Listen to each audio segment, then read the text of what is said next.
Hello Marinduque, this is me again, Riza. So kami nga ni ngayon ay pabayan at may batang masama sa palengke. Hindi ba yan magpapaiwan eri kahit ayaw ko sanang isama at makamalayo baya? Ay bukod sa malayo ay mahirap ang tricycle at bundukin pa eri.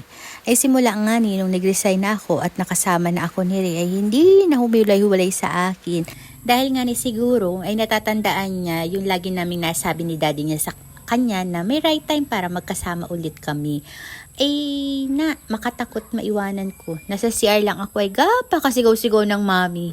Andili na nga ni kami sa bayan ng Santa Cruz at kami bumaba sa simbahan at may binili sa taas. Ering nalakaran bayan namin papuntang palengke makamemorable sa akin ng 4 na taon. Ay, may jowang ka-holding hands din ni Wari. Ay, charis. Mga hindi po nakakaalam, ako po ay din sa Santa Cruz nag-aral ng college. Ering nadaanan na baya sumpa-sumpa at pag naka-hills ka, pauwi ng mugpog at yung sakayan ay nasa baba ay talagang tiis ganda ng walang ganda, sabi ng mga pangit. Ha? Charet! Yang tarik kaya at nahingal ka kahit pababa. Pag man din naka-heels ay ingat-ingat ka at madulas ka ay daus-us ka pababa talaga. Sabi ko man din 4 na taon ako nag-aral din 4 taon din akong pinaglaban ko ang mugpog na salita. Syempre baya ay ang mga Santa Cruzin ng mga kaklase ko. Ay minsan ay nagatalo-talo kami ng salita at yung mga taga-mugpog daw ay parang nagasayaw pag nagasalita. Ay minsan ako'y napipikon. Ay mga lalaki pa man din yung mga katalo ko. Ay utoy na ka, yun lang yung biro ko pan din sa kanila, char.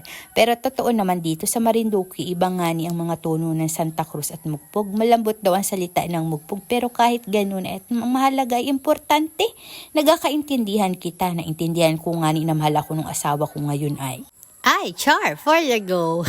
Pauwi na nga ni kami, malayo-layo pa ang hayhayin namin. Ay napakasarap talaga ng buhay probinsya dito. At masasabi kong ito yung pinakahihintay ko after ko mag-work ng 10 taon. Ayun, 30 minutes din ang biyahe namin mula sa bayan to Dolores. Kaya kapag mamimili talaga dito ay talagang pang isang lungguhan kasi napakamahal ng pamasahe.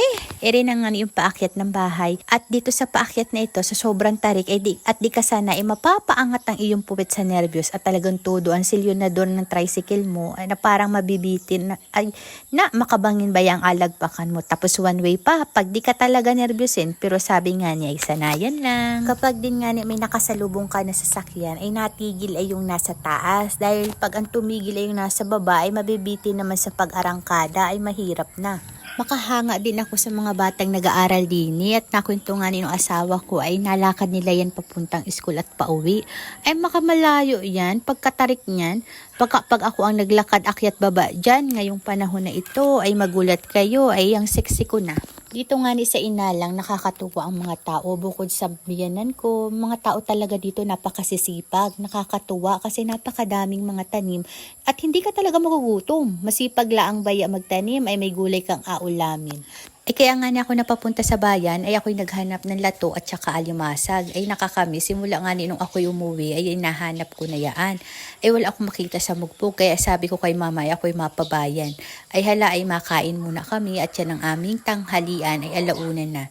Sige, babush!